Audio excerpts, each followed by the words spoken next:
Welcome to this video. Today I'm going to show you how to add an outline to an image of a person or any object, like an animal, using GIMP. But before we dive in, you guys know our channel has a small number of subscribers. Please don't forget to hit that subscribe button to support us so we can keep bringing you more content like this. First, open your image in GIMP. I'm using GIMP version 3 for this tutorial. Next, open the RMBG tool. This is a background removal tool I've talked about in a previous video. Make sure to check out that video for more details. Find the link in the description box or on the screen right now.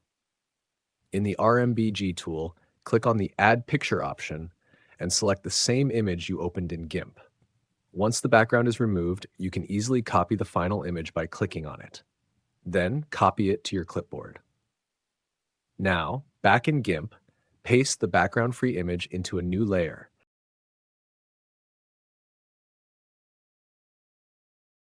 Right-click on the layer and select Alpha to Selection. Now, choose the color you want for the outline. I'm going with white for this example. Then go to the Edit menu and select Stroke Selection. For the line width, pick a number that works for you. I find 6 pixels works well for me. Finally, deselect the selection and you're done. Your image now has a clean outline.